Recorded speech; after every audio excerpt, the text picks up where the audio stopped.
My name is Paul Edgecomb, and I've spent most of my life walking the Greene Mile. They call it that because of the color of the floor, faded green linoleum stretching from the cells all the way to the electric chair. It's the last walk a man ever takes, and after a while, you stop seeing faces. You stop hearing stories. Everyone becomes the same. Just another man waiting to die.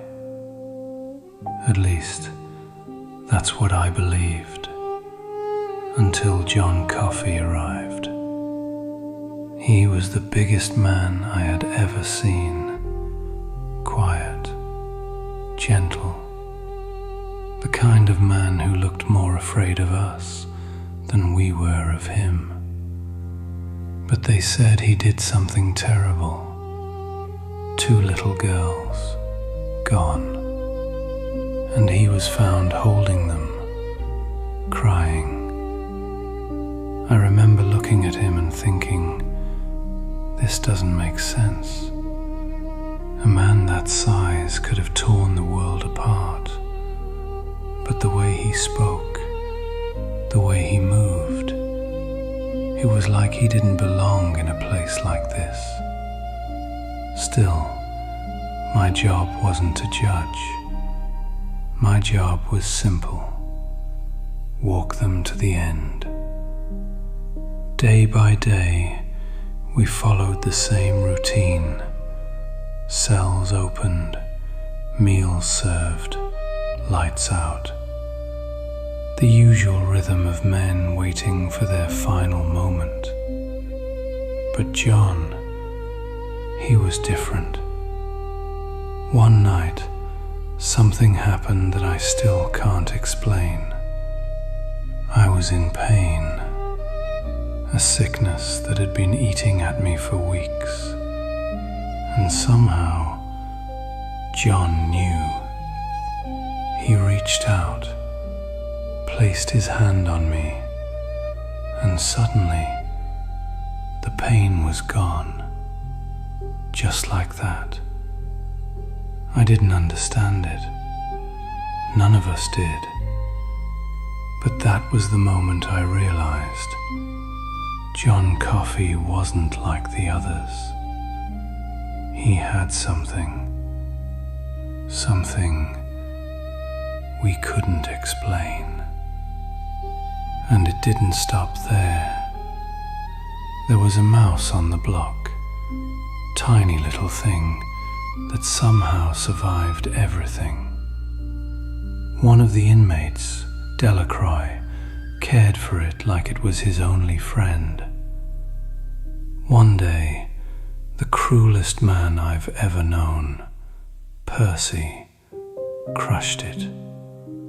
Just like that. No reason, no remorse. But John, he picked that mouse up, held it gently, and brought it back, alive. I saw it with my own eyes. And that's when the truth started to settle in. What if this man wasn't a monster? What if he was something else entirely? But on the Greene Mile, truth doesn't matter. Only orders do. Delacroix was next. I can still hear it. The switch. The scream, the smell. Percy didn't do his job right, and Del suffered. That's the thing about this place. It doesn't just take lives. It takes pieces of your soul with it. After that, I couldn't ignore it anymore. John wasn't supposed to be here, so I did something I never thought I would do. I broke the rules. We took him out, secretly, in the middle of the night, because there was one last thing we needed to know. There was a woman dying, and John, he healed her. Not like medicine, not like anything I had ever seen. He took her pain into himself, and for a moment I saw it clearly. This man was a miracle, and we were about to execute him. When we brought him back, I knew something had changed, not just in him, in me, because now I understood the truth. He didn't kill those girls. He felt their pain. He tried to save them, but we were too blind to see it. The world doesn't always punish the guilty. Sometimes it punishes the innocent, and there was nothing I could do to stop it. The day came, the final walk. John looked at me, not with fear, but with sadness. Not for himself, but for the world. He told me he was tired of the pain, tired of the cruelty, tired of seeing people hurt each other. And for the first time, I understood. He didn't want to live in a world like this anymore.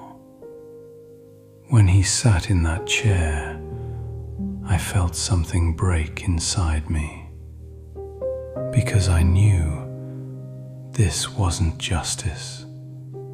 This was a mistake. We flipped the switch, and just like that, the miracle was gone. Years passed, life moved on, but I never forgot. Some things stay with you, no matter how much time goes by. And the strangest part, I lived longer than I should have, much longer. And I think I know why.